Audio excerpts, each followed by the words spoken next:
Welcome to the deep dive video update. And I always want to explain what this video is about. I don't want it to be misleading.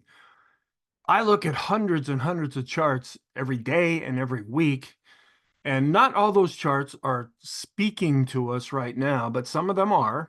And the ones that are really saying something, those I use in the daily videos and the weekly videos. Then, after I get done with those videos, I look through the charts that aren't really speaking anything right now, but we could still get some insight by looking at those charts. So in a way, this is kind of a throwaway video, but some people find it helpful. There are also additional charts that I only show in this video. It's not meant to stand alone. You want to use this in conjunction with the other videos that I post, but sometimes we can get some insight by looking at these things. This is being prepared for Monday, September 16th. There's a thing called the SPX investing program. It's a program that I created and I operate. You're welcome to check that out. It's free for the time being. If you want to email me about that, here's an email address. There's a link that will take you to the website. There's also a link that will take you to a video that talks more about the program. Feel free to check that out.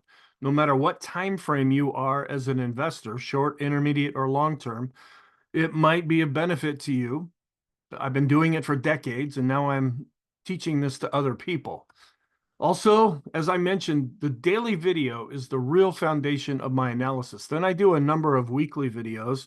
This is the deep dive video, but all of the weekly videos are meant to tie into the daily video. Okay, let's look at this chart. We just show this chart in this video because it's a long-term moving average of what is happening with the VIX. Are we in a high range? Are we in a low range? When the VIX was first created, it was with the idea that 12 or so, that means there's no fear. 20 and above, that means there's lots of fear. Well, you can see by looking at this chart that there are times we go below 12 and we go above 20. And so to get it more dynamic, instead of using static numbers, we use the moving average here. And over on the right-hand side, even though we're going back up as the market's been under pressure lately, we're still in that lower range, at least over a 50 period time using the moving average. And so usually when the market's going up, the VIX will drop down into a lower range. When stocks are going up, the VIX will go down to a lower range. When we get up into a higher range, that's when stocks are going down. And we've turned over positive, both on the daily charts and looking much better on the weekly charts. And so the VIX has been coming down, but it's not really reflected in this moving average yet. It takes a while for this to move. Another measure that we use with the VIX is just to say, okay, how fast is the VIX going? And I use an RSI based on 9 periods to show that. I don't show this chart unless we get an extreme positive or negative reading. We're slightly below 50 right now. That means the VIX is going down as stocks have been going up. So for right now, we're not really getting any insight from this. Another study that we do at the VIX is there's the VIX itself, and then there's a thing called the VVIX, which is the volatility of the VIX of the VIX. And we do a ratio between the two. On a general level, when this is going down, stocks are going up. When this is going up, stocks are going down. Now, there's sometimes when it may go against that, but we're starting to go back up as we've been under pressure lately, and it takes a while for this ratio to shift as well. If we were able to roll over and start to go back down, that would be more positive for stocks. Then sometimes I show this when it's needed, but right now it's not really telling us all that much. It's a correlation between the VIX and the S&P 500. When it gets above this dashed line, it's kind of acting like a VIX at that point, meaning the market is very nervous. We're getting a very low reading right now as stocks have been going up. Now, I was showing this a while ago, but we were up in the red area, but now we've dropped down from this red area. If we go back up in here, then I'll be using this in the daily video. This is a variation of the VIX, where the VIX uses at the money options to be calculated. The skew index uses out of the money options. And sometimes when we get up into this red area, that means the market is expecting some kind of a big move. We're not really sure if it's going to be an up move or a down move. You can see the arrows that are drawn here. Sometimes it's just a continuation of what was already happening. But we're going back up, but we're not really getting an extreme reading right now. And we look at the volatility of stocks measured by the VIX and the volatility of bonds measured by the MOVE index and do a ratio between them. And as stocks have been going up and bonds have been going up too, we're seeing volatility dropping off, but we're still above the moving average. We want to keep an eye on where are we in relation to the previous all-time high that was set in early January 2022. We were coming down. We were at 12% a week ago. Well, we climbed up over 4% this week with the S&P, and now we're up 16.76% in reference to the previous all-time high. Then stockcharts.com has this thing called technical alerts. I go through a chart of this in the daily videos, but what I show here are all of the alerts for the entire week. We don't really read these and analyze these in one big chunk like this. We look mainly at the colors. If we're looking blue or green, we're more positive. If we're red, we're negative. And we start at the bottom and work our way up. So way at the bottom, this was Monday, and then we had a down day here going into Wednesday. This was the end of Monday and the beginning of the end of Tuesday and the beginning of Wednesday. And then we saw that big reversal that happened after CPI came out. We were screaming down. We tested the low from the previous Friday. Smart money came in, started buying with a vengeance, and then we saw lots of positive things that carried through all the way until Friday's close. Then I look at mainly 5 different indexes. I look at a lot of indexes, but for this particular section, I just break it down to 5.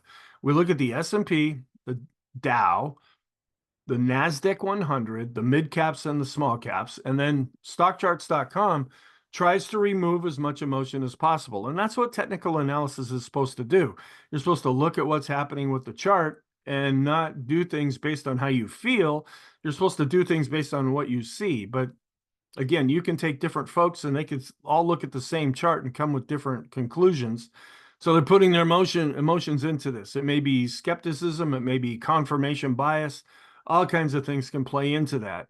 Well, to try to overcome that, Stock Charts has just said, okay, we're going to put these technical indicators into a system, and then we're going to rank either a stock or a sector or an index on a score of 0 to 100. The higher the score, the better that technical chart is looking.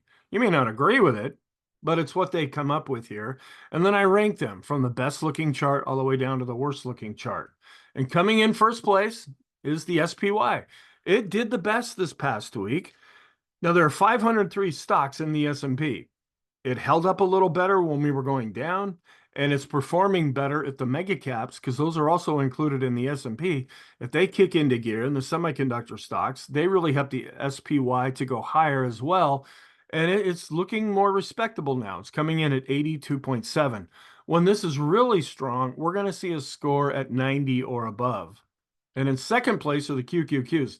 They were really dropping down here. We were seeing a lot of weakness. Now there's 100 stocks, hence the NASDAQ 100. And these are mainly the mega caps and the semiconductors. If they're doing great, the triple Qs do great. If they're doing bad, the triple Qs are not doing very good, or the NASDAQ 100. Well, we really started to come up midway through the week. We're a little bit down here, but we're coming in with a score of 71.4. Not great, but a lot better than it was a week ago. In third place is the Dow. These are considered to be the bluest of the blue chip, the best of the best stocks. And it's coming in third place at 69.8. Then we look at the small caps, which were really weak. We were down below 30 here just last week. They really screamed up, especially in Friday's session. They're not really breaking out right now, but they are looking better as far as technical analysis is concerned, coming in at 65.4. And then we have the mid caps. They were stronger earlier in the year, but not doing quite as good now, showing some improvement, coming up off of a score under 30, where now we're coming in at 34.6. Now, we look at some short-term charts.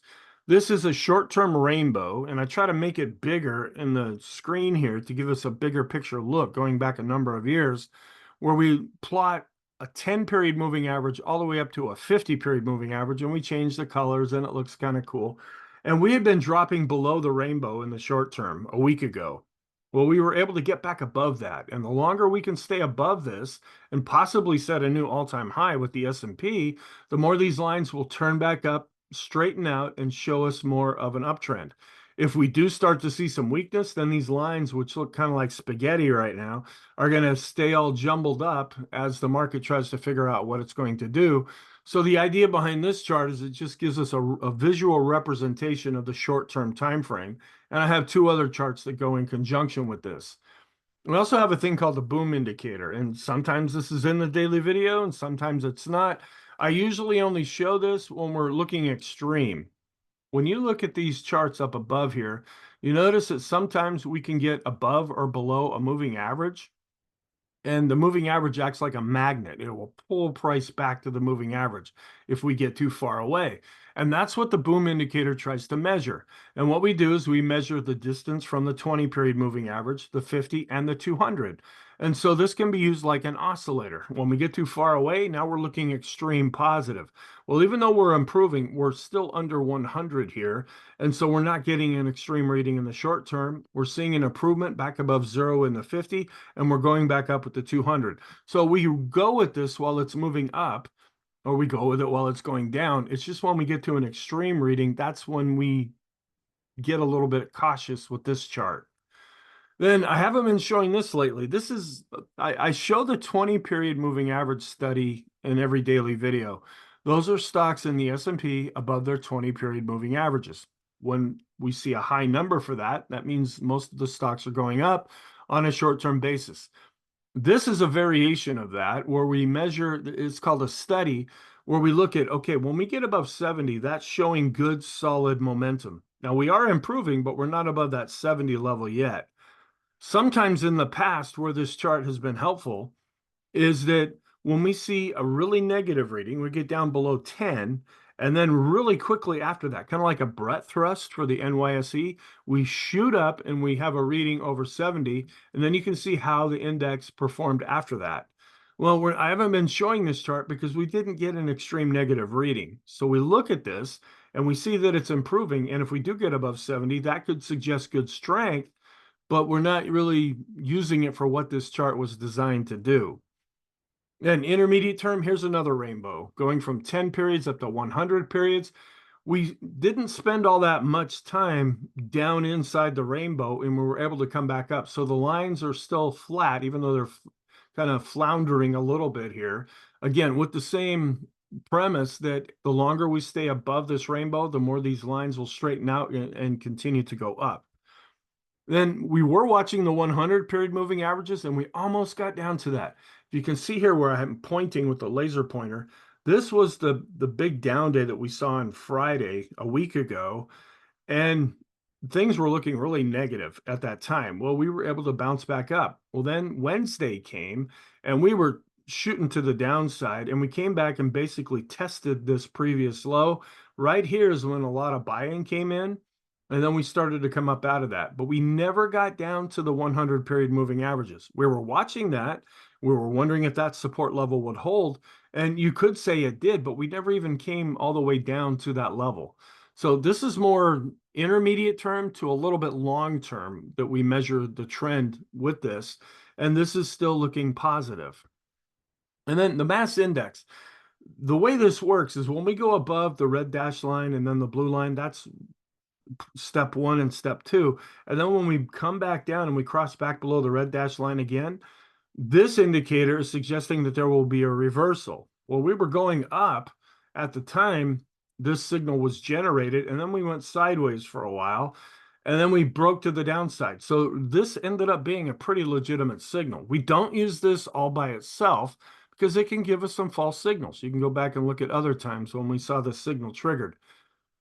But right now, enough time has passed, and it was telling us, we have to kind of use hindsight to evaluate this, that we were probably going to break to the downside because it was triggered while we were going up. Since we've been going back up, I stopped using this chart. Now, one thing that's interesting, I don't have it in this video, but the weekly chart of the mass index is coming right up to the red dashed line. It still needs to go above the blue line and cross back over and go down. That can take a while on a weekly chart. So I'm going to keep an eye on that and see if that could potentially be a longer term reversal signal. Now, we may still get a reversal without this indicator telling us that, but it would just be used as confirmation if we end up seeing something like that. And the Pring bottom fisher, it was actually generating a buy signal there for a while. The way this indicator was designed is when we're really going down and it looks like we're oversold, everybody's pessimistic, sentiment is extreme negative. All of our indicators are looking very, very negative at that point. It's just about the time when people say, all right, yeah, we're crashing here. We're going to go even lower.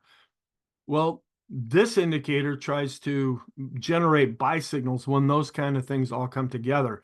So we really don't use this unless we're seeing a significant downturn. And it doesn't pick up everything, but sometimes when it's triggered and we've been going down, this can be a helpful chart to use in conjunction with other charts to say, okay, there's a potential for a bottom here.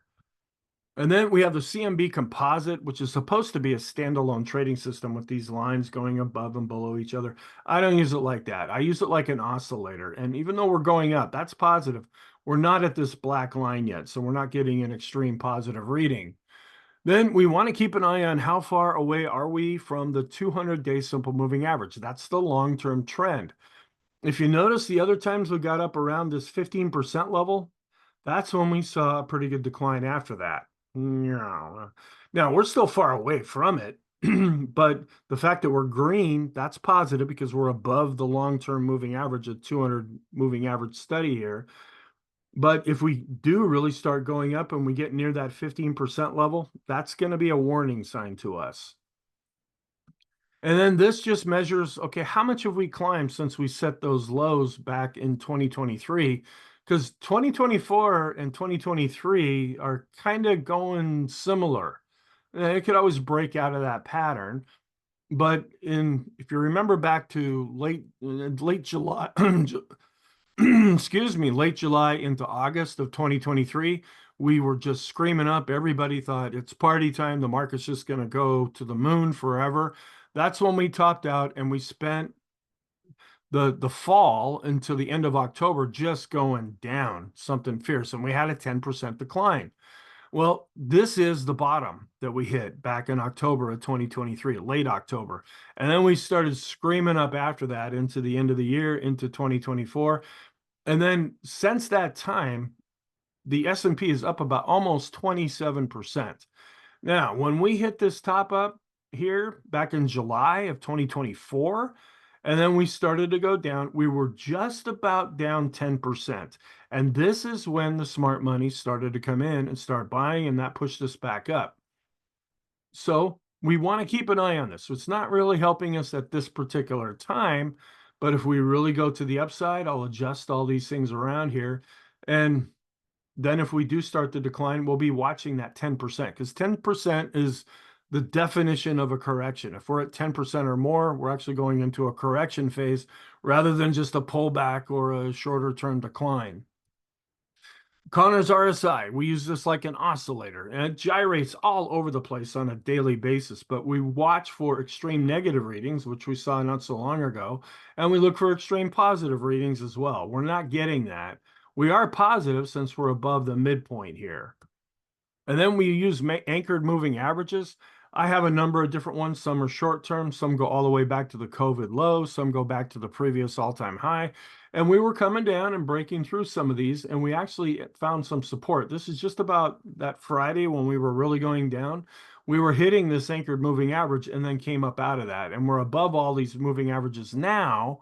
So there's been really no need to show this chart. This is more helpful to us when things are going down. And then with the Bollinger Bands, we're above the midpoint and going up, but this is set to measure if we close above or below one of the Bollinger Bands here. And we're not doing that right now.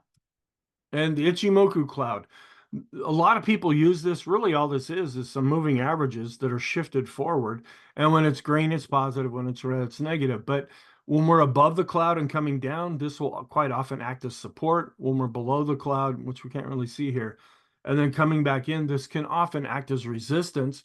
And then there are some indicators that we put on here. We have a blue line and a red line. And when the blue line's above the red line, that's positive. And you can kind of see right here where I'm circling, this is a green line, and that's also going up. So this chart is looking good. We're up out of the cloud. So we're really not getting any additional insight from this chart other than it's confirming that we're positive now. We look at the S&P 500 and compare it with the S&P 100. Earlier on, it was the big stocks. That's the S&P 500, or excuse me, the 100. Those are the biggest stocks that make up the S&P 500. They were really leading things higher. And now we've kind of started to see a bit of a shift as the rest of the S&P 500 has been improving and the S&P 100 has been slowing down a little bit. What we look for on this chart are just some kind of divergences, and we're not really seeing anything right now. They're pretty much going in lockstep with each other. We use other charts. We do ratios between these two indexes to tell us, okay, which one's doing better on a performance basis. We don't get that from this chart, but we just kind of can visually look at this and see, is anything weird happening right now? We did get some new X's drawn with the point and figure chart. Now, this does not take time or volume into account. This just measures price. And when it moves by a certain distance, no matter how long it takes, an X is drawn if we go up and an O is drawn if we go down. We did see some X's drawn recently, but not enough to trigger some kind of a signal over here. But X's are positive and O's are negative, and so this chart is positive overall, but we haven't come back to these previous high readings, at least yet. And a long-term rainbow, same basic idea, going from 50 periods up to 250 periods. We came into the rainbow, didn't stay there very long, came back out of the rainbow, and so the lines are pretty much continuing to go up. And this is a long-term oscillator called Special K. We crossed above it late back in 2023, and we've been above it ever since. And this is a weekly chart of the S&P on top and a weekly chart of the German DAX, the biggest market in the EU, in the middle area. And then we look at a correlation between the two. Sometimes Europe and the US, they go more hand in hand with each other. Not right now. The correlation is actually dropping off. And then we look at some support and resistance areas. These are Fibonacci retracement levels. We use this if we hit a high and start to go down. I was getting close to the point earlier in August of bringing up this chart. I think I showed it in a video or two, just in case we kept screaming to the downside. This was the big August 5th down day, and then we bounced up out of that. We're far away from this 38.2% retracement level for right now, and we haven't set a new all-time high yet. If we do, I'll go in and adjust these lines. And if we do start to come down with a vengeance, we'll be watching these levels. Some broad market measures. We look at the Vixen, which is the NASDAQ 100 version of the VIX. And this chart I find really distracting because it looks like icicles falling off off the side of a roof of a house. And because it can be really wild sometimes. I mainly focus, if anything, on the line chart. I really pay attention more to the VIX and do a lot of studies on that. But I know some folks that watch the videos that I do, they also are active in the NASDAQ 100. And this helps to tell you what the volatility is. And as the QQQs have been going back up, the Vixen, you gotta love that name, has been going down. And then we look at a ratio between the Qs, which is the NASDAQ 100, and the diamonds, which is the Dow. And then we do a correlation between that ratio and the S&P 500. And there's a pretty strong correlation right now. So if one of these indexes are going up or down, and the ratio here is going up or down, the S&P is probably doing that same thing at the same time. And we look at the transports versus the Dow, and the transports are still disappointing. They've been just chopping more or less sideways. That's the red line that you see here. There's been some improvement, but they're not really outperforming the Dow. When the red line gets above the black line, and yes, they're on different scales, but that really shows that the transports are doing quite well and actually leading things higher. They haven't been doing that in 2024. But the market's still doing okay anyway. It would be even more positive if we could see the transports doing better. We want to keep an eye on the financial sector. That's the whole area. And then based in that are the banks. And they dropped below their 50-day moving average, but they were able to get back above that in Friday's session because things were looking good back in 2007. I remember this very well. And then everything, you could see it in the charts. Something was happening. We really didn't know what, But things were starting to fall apart. And then it came out and it led us into the great financial crisis. So we want to keep an eye on these things. But for right now, the bank ETF is doing well. Then the financial sector is really what we focus on. And we look at the regional banks, which are the smaller banks in comparison to the financial sector, doing better here, enough to generate a golden cross with this ratio, but not really, just kind of chopping around lately. We want to watch this. If you remember the big fall, this is when Silicon Valley Bank went under. And then this was earlier in the year when New York Community Bank made their announcement. So we keep an eye on this to see if there's some problems coming into the banking area. Rate of change charts, I just use these for long-term information. We're going up now. This is 250 periods, so it's Friday and then goes back 250 periods, and what's the change been in that period of time? Here's a longer term look at that same chart. We're below this blue line. If we get above it, sometimes that means that we might be a little overextended on a long-term basis. That's what happened earlier in 2024, but we're still under that line for right now. We keep an eye on bonds because there's a strong relationship between stocks and bonds, where we have in blue the TLT. This is the long-term bond ETF, and that's been going up as interest rates have been going down. And then we were going down with the S&P, but now it's starting to go back up. We look at the longer correlation based on 50 periods, starting to improve slightly, and they were going in opposite directions. So their short-term correlation was going in opposite directions. Now that's starting to improve as stocks, at least over the last few days, have been going up together with stocks and bonds. And then we look at the Qs, a similar study here. This is the NASDAQ 100 against the long-term bond ETF, but different colors. And seeing a little bit of an improvement with the long-term correlation, but still having a tendency to go in opposite directions. Then we look at a weekly, or excuse me, the chart of the 10-year yield on top in the US, and we subtract the German 10-year yield, figure that one out. And then we compare it to the US dollar index down in the middle area, and we see there's a pretty strong correlation. Now, US rates are higher than German rates. That's why we get an answer above the red line. It's positive. Well, they've been coming down, and the dollar's been coming down, and so the correlation between the two is rather helpful. This lets us see what is the interplay between interest rates and the dollar. And we've been keeping an eye on the yield curves.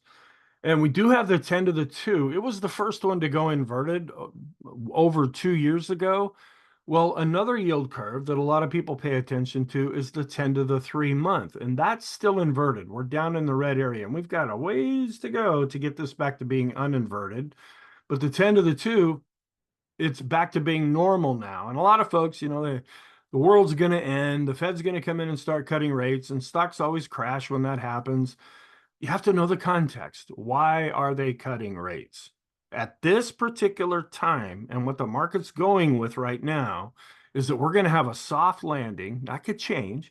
And they're cutting interest rates not because the economy is falling apart, because that means stocks will be going down. It's because inflation has actually been coming down, and the Fed wants to help stimulate the economy. That's the context. So there are times when interest rates can go down and stocks can still go up. There's also times when interest rates can go up and stocks can go up. You have to know the context of what's going on. And then we look at the relationship between tips. These are what folks get into when they're worried about inflation and they're worried about interest rates going up. And so they outperform the 3 to 7 year bond. Well, that's been coming down now. And then we're starting, this is when the market was getting a little nervous back earlier in 2024. And then we really dropped. And this was when we had the employment situation report in the early part of August. And it was much weaker than expected. The market freaked out. Then we had that terrible Monday that with things happening in Japan, the context was starting to change to, okay, if they cut interest rates, and I don't watch the financial media, but there were folks that are supposed to be experts saying, we need a 1.5 cut now. We need one at the meeting. We need to do it. That was foolishness. It worked itself out after a couple of days. There still might be more left to come. But then we started to change the context back to looking more positive. But in the meantime, this ratio was going back up. Now it's starting to go back down. Now it's going up, but we're seeing an overall downtrend with this ratio between the two. And here is all the different yield curves that I plot. And there's more than what you see on this chart. The 10 to the 2 has already gone back to being regular, where we still have the 10 to the 3-month. And I don't pay as much of attention to these other yield curves. We want to keep an eye on the 2-year Treasury yield. It's really been coming down now, and that could be giving some support. That's short term, and that's really responsive to the economic reports that are coming out. But you want to know the context. Why are interest rates going down? Is this because the economy is getting ready to fall apart, or because interest rates are going to be coming down to try to stimulate the economy? That appears to be what's happening right now. But we watch this every day to see if it's starting to change. And then I have some things called possible positive scenarios. I used these heavily back in 2022, but some of these charts are still useful and I show them every day. These are charts that I don't show every day unless they're needed. These are the stocks inside the S&P that are above their 200-day moving average. And we use this like an oscillator. When we get an extreme positive or negative reading, we're not getting that now. The takeaway from this chart is that we're above 50, so we're positive. But that's really all it's telling us, and we're getting that from other charts.